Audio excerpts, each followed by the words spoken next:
Welcome! You're watching the Thrift Store Rundown, where we bring Hollywood home on a budget.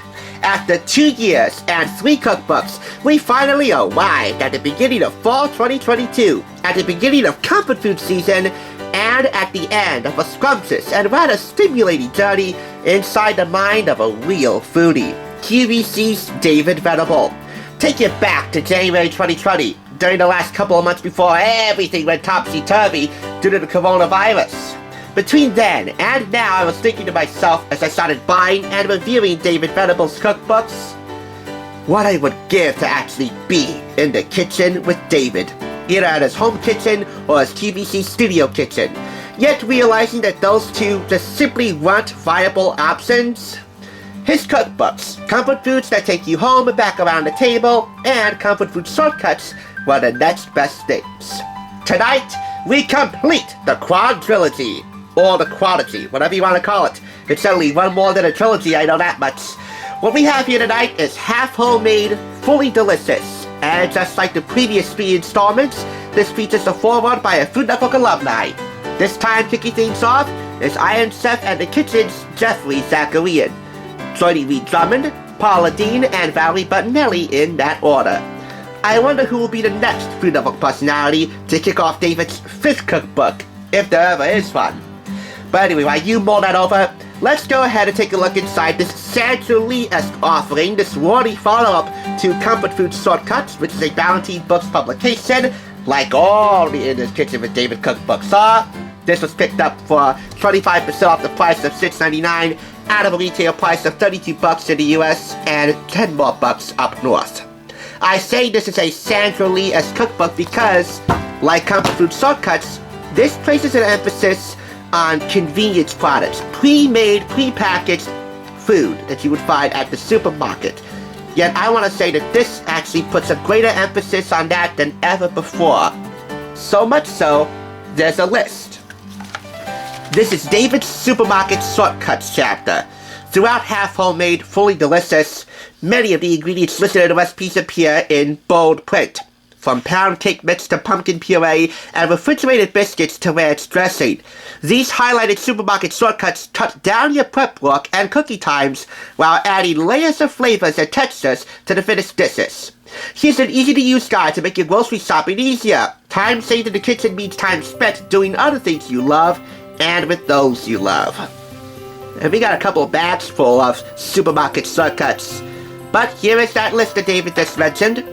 Cans and jars, boxes and bags, produce, breads, cereals, pasta and rice, baking, prepared foods, frozen foods, refrigerated foods, condiments and seasonings and dry seasonings and spices. Now, as for comfort food shortcuts, I should make you aware that a few of these shortcut ingredients are actually more commonplace in some areas than in other areas. If you can't find them in the supermarket or at your local corner store, ask somebody to help you out inside. They should be happy to assist. If not, you can look them up and buy them online. Anyway, let's go ahead and take a look at the contents. We have here 13 food chapters, ranging from appetizers all the way down to drinks. We're going to highlight one recipe per each chapter for a total of 13 recipes. Look at this. Do you see how thick my stack of makeshift bookmarks are? For David's presumably grand finale, I think it's fitting that we go all out, no matter how many shortcut staples that you find in the recipes here. And once again, they're easy to navigate. You just look for the bold print in the ingredient list. Let's start with the appetizers.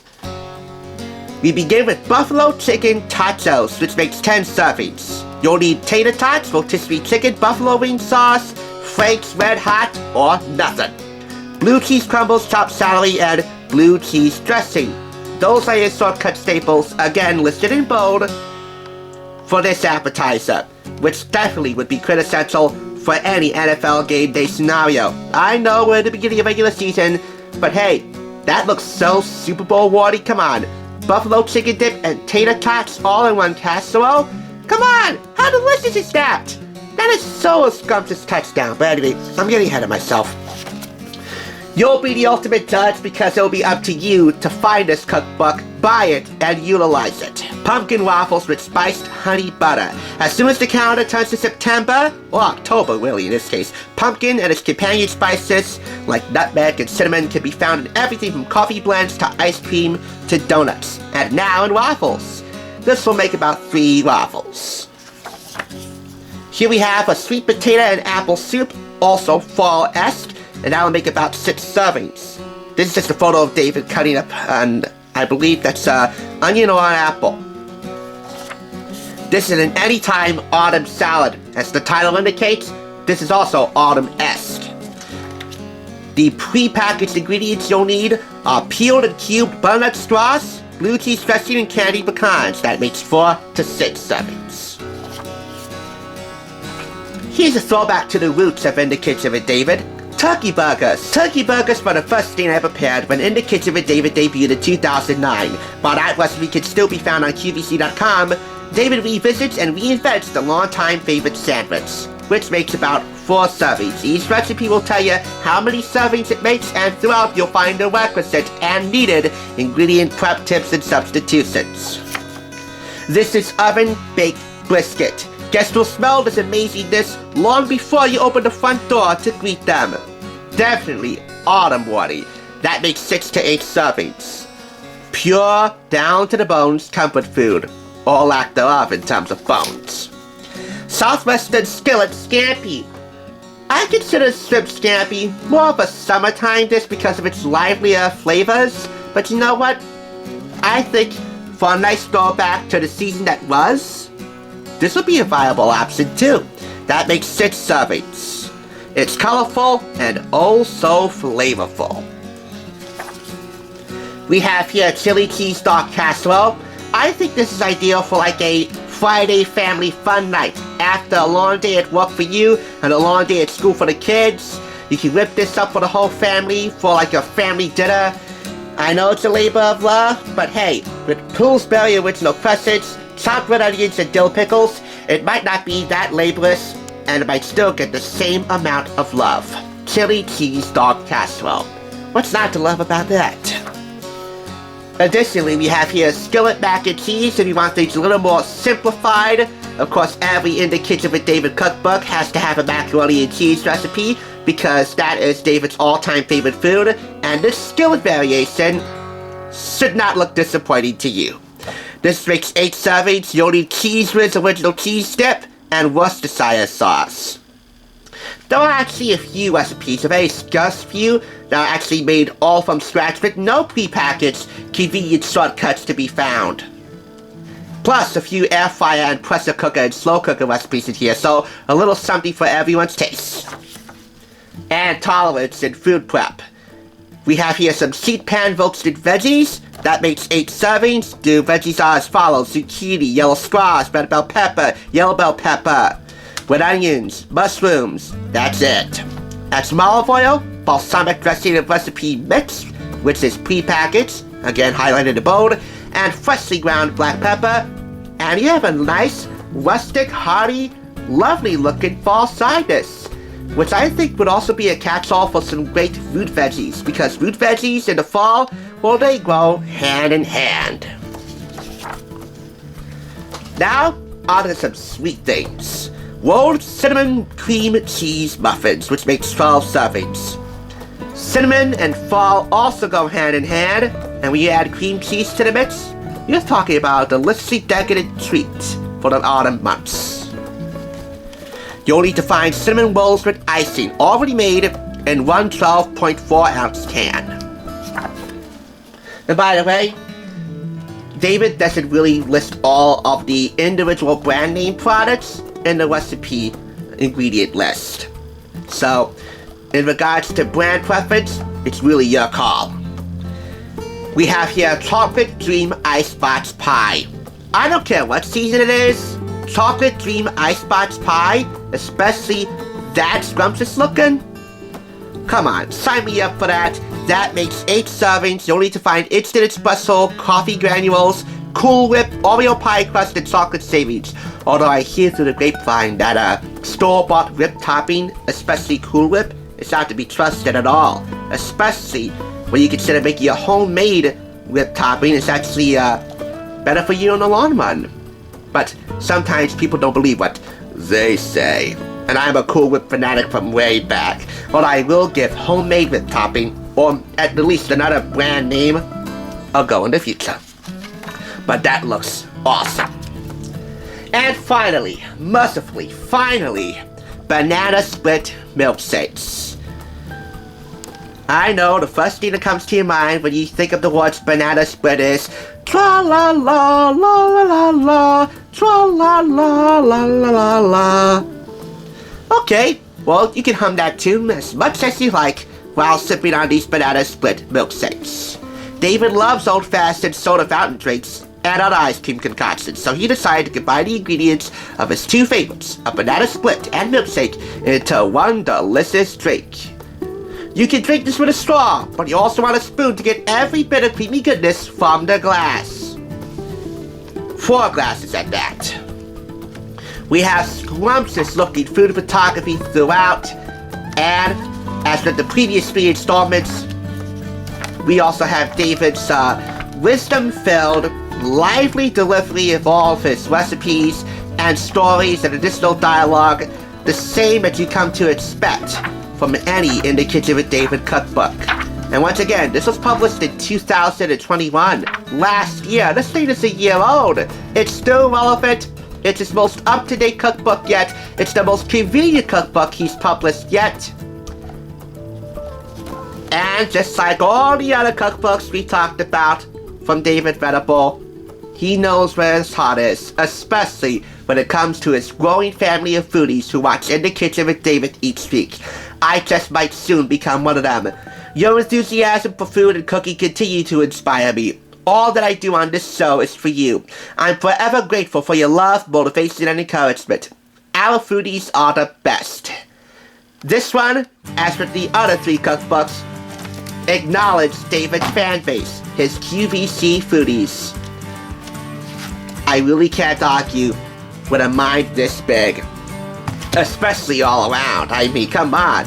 I don't think he got his beer belly for nothing, or sparkling apple cider belly, as I joked about in the first In the Kitchen with David review. No offense to you, David, because you certainly are one Venable. Depending on the type of convenience products you might find at your local corner store or big name supermarket, if they're readily available for you or not, I'm gonna lean on the safe side and give this 4.5 out of 5 claps, which coincidentally is the same rating I gave the previous 2 cookbooks, Back Around the Table and Comfort Food Shortcuts. That is a final total of 18.5 out of a possible maximum score of 20 claps, counting 5 claps I gave the first In the Kitchen with David book, Comfort Foods That Take You Home. In closing, I'm reminded of that time that my David Romero, went to visit Steve Gorman, founding drummer of the band The Black Crowes. You heard of them?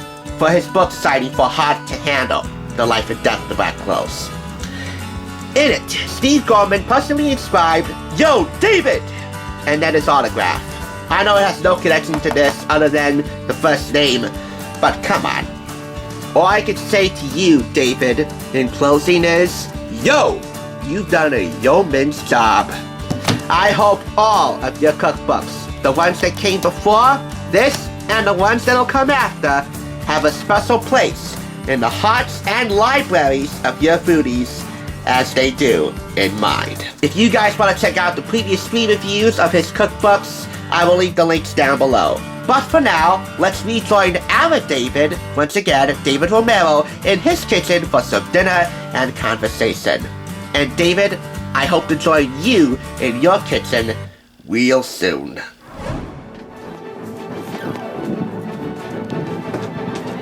Hello guys, it's David Romero. I'm gonna be famous.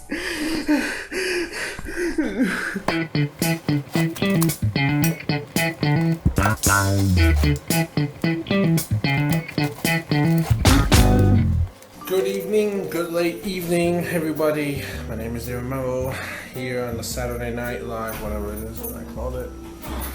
Here on this Saturday night, I'm having we're having dinner once again. Pizza is what I'm eating from Papa John's. Dad, George's dad, bought it for me. Bought the box for the family. She gave me 2. That's good. It's a little bit, too much.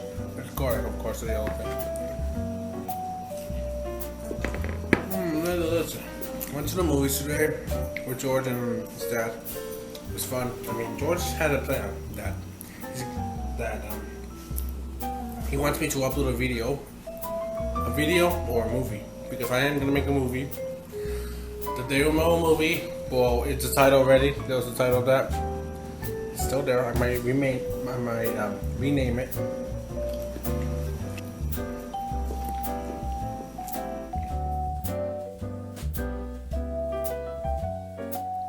So I'm planning a movie. I don't know what it's gonna be about. I think it's gonna be about shooting, but it better not continue with it. Hopefully we don't say about one day. It's gonna be 3 parts or 4. I don't know. The full movie, 1 hour or 2 hours.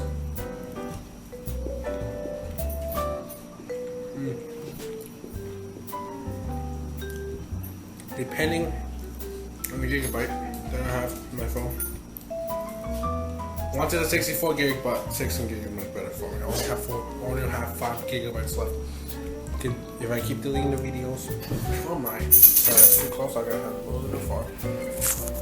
Anyway, yeah, now it's better. You should get the Papa John's pizza. Hopefully it's next to your house. I mean, it'll be better if this kind of pizza restaurant, pizzeria, right next to it. Because if it is, I'm sorry about the screen, but they're my dogs. I know I can't do it on my dirty hands. They're not better now. The eggs are so intelligent. An egg seller. Get it?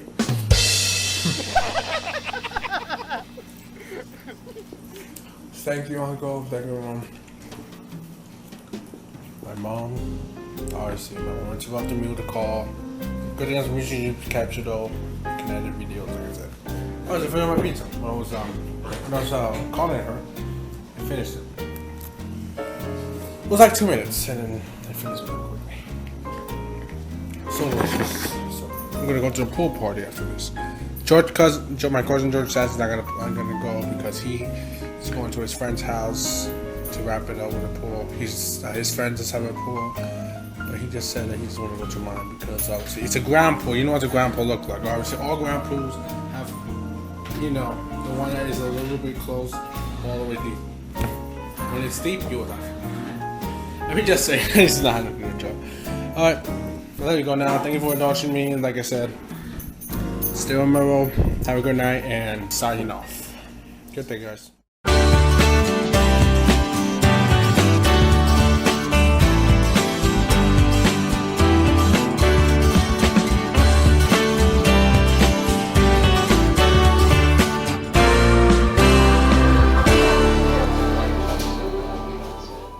For watching TSR. Now to see another awesome review like this one, click here. If you want to become a Hollywood bargain hunter, click here to subscribe. And I'll catch you on the thrift side.